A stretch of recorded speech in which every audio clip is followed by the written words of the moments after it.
did just about everything. Purchase, sales, delivery, and even bake sometimes. And then obviously as it grew, I started shedding some of that, and we divided the responsibilities between myself and my wife. In the beginning, when she started helping out a little bit more, we decided to split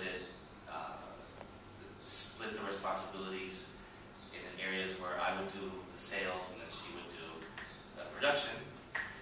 And since the production has more to do with supervising people and whatnot, she ended up running the place. So she's like the CEO, and I just stick to sales mostly.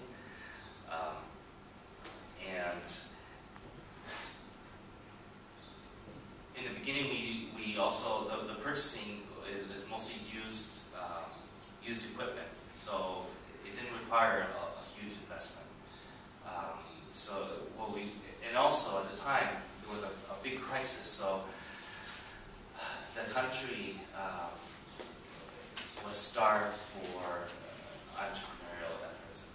Like all of a sudden, all the imported products were very expensive. Obviously, they didn't come in anymore because it was just out of reach of people's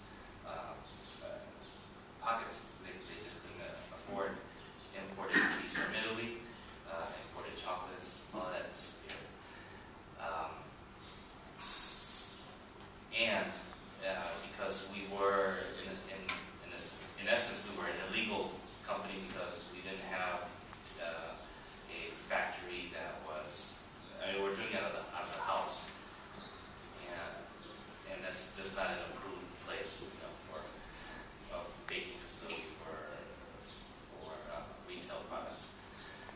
So the government really didn't crack down on those types of establishments during that time because basically we needed this sort of thing to happen. And that was actually perfect timing for us because that allowed us to go into all these stores that in the beginning, if it were otherwise, they would have just said no. We would have to have a factory first. So we were able to slowly get into all these stores.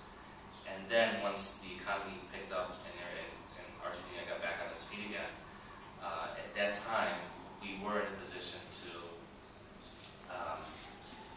really evaluate whether we wanted to seriously get into this or not. And at that point, we did look for investors. We did find a place. We built a factory because the first place we had was 80 square meters, for example. And the place we bought and we built it up to 600 square meters, and within a year we had 200 more. So now we're at 800 square meters. And that was a big jump from 80 square meters. And the reason we did that is with that little 80 square meter place, we managed to get some big name clients. We were in Almeida, which is the only department store that Argentina has, and it's a Chilean company. So we got them. We got Aroma Cafe, which is owned by Fredo, which is also the company that owns that also owns McDonald's. And at that moment, this is another timing issue that was just very incredibly lucky on our part. McDonald's finds us. They were looking for a homemade type cookie to serve in their Mac cafes. And at the time, I kind of felt depressed that they contacted us because I didn't have a factory. I had the 80 square meter place, and I just went up to them. And in that first meeting, I just told them that I'm really honored that they contacted me, but I just could not be a provider. And they wanted to know why. I said, well, I only have this little space. There's no way I can supply McDonald's in that small space. However, if they would be patient with me, in a year or so, I would have a big facility, brand new. And they said, and they wanted to look at the plans. They asked me how far ahead I was. Can they look at the plans? I said, sure. So I showed them what we had, because at that point we did have architects, and we drew it up, and we haven't started yet. We didn't break ground yet. And when they looked at it, they changed everything. He said, no, no, no. You can't do it like this. So they changed the whole thing. We had to start all over again, which was incredibly lucky because we hadn't started building anything. So with their help, not only did they orient us in the right direction as to how a baking facility should be set up like, but they also gave us contacts for where to buy a lot of the things that go into a factory.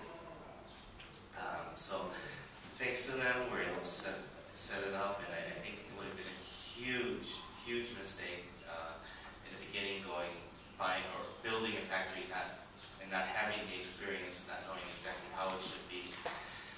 We did look for people who had built factories, but not a baking facility, not a cookie factory, and it just wouldn't have fit. It would have been a total disaster. But luckily for us, we got this out.